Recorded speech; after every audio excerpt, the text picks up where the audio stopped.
let's get it started with your team, your Brooklyn Nets, and the firing or the agreement to to go their separate ways with Steve Nash. Mm-hmm. Do you think, and I know you're gonna keep it a buck, do you think Steve Nash was made the fall guy, or was this validating firing of the head coach?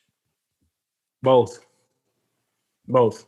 Part A was he made the scapegoat. He was because in the 2 seasons that he was the head coach, did he really get a fair shot in having a complete team? KD missed a lot of games. Kyrie was in and out of the lineup. He didn't want to take the vaccine, so he missed what? It was 40 plus games. So Steve Nash never had a full lineup or a consistent lineup. They threw out some crazy stats stating that I think he had 68 different lineups in his 2 year as an NBA coach. And we all know you can't have any continuity if your starters or if your players are always missing time. With that being said, coming into the season, he knew that he had to start off pretty good, bro. Like they got swept by Boston in the playoffs last year, and you start off the season 1-5 or 2-6. That's not gonna cut it. You came into the season knowing that it was critical for you guys to start early and start and be successful the first few games, and you didn't start successful. So who else is gonna get their head on the chopping board? There's gonna be Steve Nash. But I saw a brilliant tweet earlier today. It was just like, yo, if a team hires a coach who's inexperienced, that's actually like the ownership's fault. Steve Nash wants to be a coach, and he, I guess applied for the job. He got the job, but that's ownership. And I strongly believe that when you have a team full of veteran players and egos, you should never hire a first time coach that's never coached before. Tell me where they do that at. Yeah, the Steve Nash hiring shocked everybody because again, he wasn't even an assistant. This guy was a consultant for the Golden State Come Warriors, on, man. literally like out of the actual, not even near the actual bench. He was just literally like just consulting guys about certain things from an office somewhere. But yeah, Steve Nash, I don't think he was the best coach. I don't think he was a qualified coach. I think now what the narrative is a lot of these teams are trying to go with former players. Mm-hmm. With Jason Kidd, getting a job initially in Brooklyn. With now Darvin Ham with the Los Angeles Lakers. Steve Kerr had a lot of success with the Golden State Warriors after passing up the Knicks job. I think that seemed like to be the trend of where they were going. Which is cool, but Steve Kerr is the only one that's been successful. Okay. You take Jordan, he got Phil Jackson. Phil Jackson was on the bench, he was an assistant coach, right? Kobe and Mm, Shaq needed Phil Jackson for them to win. Even Giannis, his coach, what's his name, Buck or whatever. yeah, He's from San Antonio. yeah. Ime, who went to the finals, was from the Nets and San San Antonio, Antonio right? initially, yeah. Steve Kerr is probably literally the only guy who walked into a head coaching job with no coaching experience and to be successful right off rip. It doesn't happen. It does Yeah. not happen. So to take Steve Nash and Amari Stoudemire went on some show today and was like, look, I worked as an assistant coach last year, and Mhm. in the time that I was there, he doesn't have any offensive and defensive philosophy, and the players were fed up. Which is crazy because he's one of the all-time great offensive, players or point guards specifically ever. How does he not and does he not have a staff of people who are there to Give me help a coach design? that was a superstar athlete that no, give me a coach who was a former superstar athlete that just became a great coach. Phil Jackson wasn't a superstar In the NBA, you're speaking. in the NBA. Rick Carlisle, like he wasn't a superstar player. Pat Riley I didn't even know Pat Riley played for the played, Lakers. yeah, until the Yo, documentary. I didn't even know he played until I seen Yeah, a picture of Pat Riley. yeah, Also, just because you are a former All-Star MVP doesn't translate well to you being a head coach. But he's the scapegoat, and rightfully so. But the Nets definitely could have and should have handled it a little bit better. yeah. It's just weird. I tweeted that. I think it's very weird that KD gave like this ultimatum over the summer, like fire Nash or trade me. They're like, no, KD, screw you. We're not trading. We're not firing Nash, and we're not trading you. You're gonna have to come back and run it back. And then like 6 or 7 games into the season, after a home win, they fire Steve Nash. Charles Barkley has been on record Mhm. saying Did you want to chime in here before we go to the next No, part? I Go was ahead. just gonna say, like, just watching the first 7 game of this young season, it's so glaringly obvious that Steve Nash isn't a good coach. You know how look how perplexed you were the other day when I Cam tweeted that Thomas. Cam I was Thomas gonna doesn't bring get that any up. burn, What in the world? right? Mind you, this is a rookie who played pretty well last year when given the Very freaking good. opportunity, right? Cam Thomas is nice. And we're setting guys who are 6'1", 6'2", 6'3". Cam Thomas is a legit 6'5", 6'6", and he's a wing and he's a defender. Why not give him burn?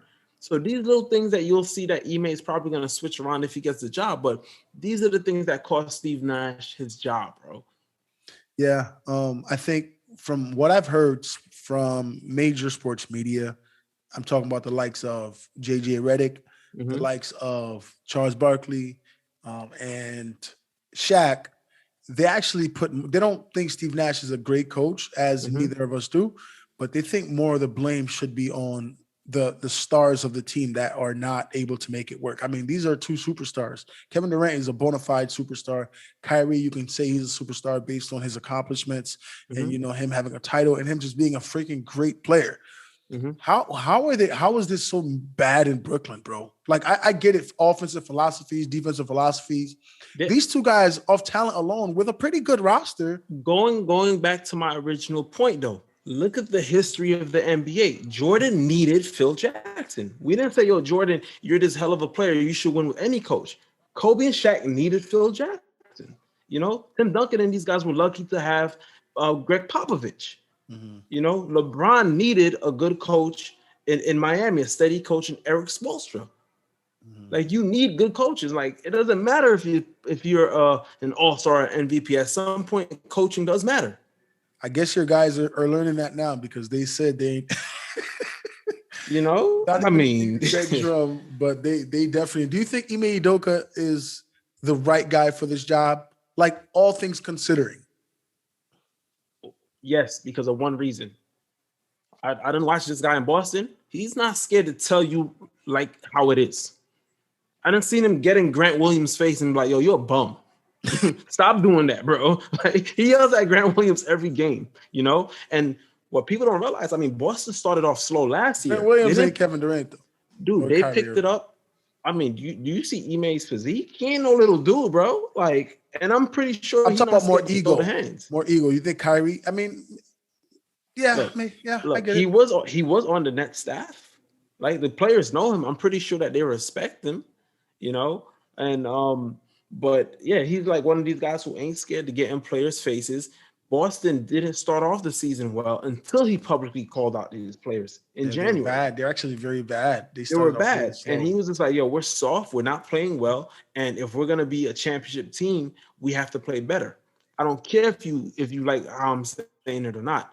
And that changed their whole season around and they made it to the finals. So I think he's the right man for the job. And you're not worried about all the extra stuff. Like you don't think it's just a terrible timing to have a coach who is on leave for sleeping with somebody's wife coming to a situation like Brooklyn. Like could you imagine the questions that is going to be at on a nightly basis, whether it's Kyrie, KD, or even Ime? I mean, Ime's had 2 months to process the type of questions that they're going to ask him. Right? I hope he's ready. Yo, I hope he's ready, man. Marcus Smart sounds pissed that Ime is going to be like he was literally just not fired, but told to not be a part of the team for a year. And now he's going to their division rivals. Marcus Smart sounded real salty about that. If you're willing to let him leave, like, why not bring him back? Yeah. No, it makes basketball-wise, it makes a ton of sense. I think everyone kind of wanted they all thought Ime was going to be the coach in waiting when he was on the staff. Boston just had an opening when Brad Stevens moved up to the front office. So Boston was like, oh, we need that guy like ASAP. But Ime was supposed to be that's who I think Kevin Durant wanted, from what I'm hearing, to be the Nets' next head coach. So KD might get what he wants, and now there will definitely be no finger pointing at coach or whatever. They got to get it done. I think the Nets will make the playoffs, though. I don't think that they'll miss the playoffs. Yeah, I think they'll right the ship. Yeah. Yeah, making the playoffs. I mean, that's not if they don't win a couple rounds and get to like an Eastern Conference Finals at the very least, people gonna be on their heels, especially the Knicks fans out there. That ship sailed, man. You don't think so? Really? That ship sailed, bro. Gene, it's the Too much, same team too from many, a few. too many distractions, bro. Wow. Too They many got time though. distractions. They got time. Okay, but then you're going up against a team like Boston who's gelling right now, right? You have Milwaukee who's playing lights out, phenomenal. Cleveland They're looks gelling, right? Cleveland. 76ers, they at least play together. I mean, they're not winning as much as they should, but they still have somewhat of a team chemistry. Like, we don't have that yet, and we still have Cleveland looks questions. scary. Cleveland looks It looked like scary, they might be here. and they're getting another star player back tonight in Garland, Mm-hmm. right? So you giving these teams all these opportunities or time to actually gel as a team and build up chemistry, and we're still figuring out. We'll still have a conversation about, is Ben Simmons healthy enough when he has to be the third best player on our team? He's not We, good anymore, bro. I mean, look, like Kyrie said, and when he said it, I had to agree. Like, look, if you miss a year and a half of basketball, bro, you need some time to get back into shape and to like get your basketball legs under you. So I'm giving him like 20 games. 20 games is enough for me to be like, all right, I know what's going on. You don't got it no more. My thing is, it's not even about shape as much as I don't know what else he's going to bring. Like, he's offensively, it's a zero, it's a dub. But we don't need that. You don't? I mean, No, I feel like we need defense. Like, we need Ben Simmons to guard the best player. We need rebounding, and Ben, get your points on the fast break. He was always a good fast break player. That's it. Get us your 10 initiating points on it the though. fast. He initiated a lot of the fast break. I don't know if you Yeah. could do that with KD and Kyrie there. You know what? I think it was 2 nights ago. I think it was against Milwaukee, or maybe the Pacers. He had a steal, ran down the court, fed KD for the slam, and the game went to overtime. They ended up, I think, losing that game. But that's the Ben Simmons that we need. You know, no, it was against Dallas, against Luka. He stole the ball from Luka, drove down all the way down to the court, found the open man. We went to overtime. If he can give us that confidence consistently, then we'll be fine, man. Yeah, Brooklyn's going to be a team to watch for better or worse the remainder of this season. But I think things are going to be hot all year in Brooklyn. People are going to be talking about it all year. Man, People it's are over already for those saying they want to dudes. see what Kyrie going to do next. I saw Brian Windhorst said it's going to happen. He just don't know when it happens what Brooklyn's going to do about it. But I know before the season started, I asked you, would Kyrie be here next year? You said, yeah.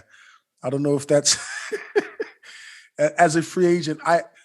I would say as of right now, it would be very hard to imagine they give this guy $40 million a year. I don't see it right now, but that could change between now and It's a slight possibility that if he keep on acting up, they'll he trade might him. not have an NBA career. No, he might not have an NBA career.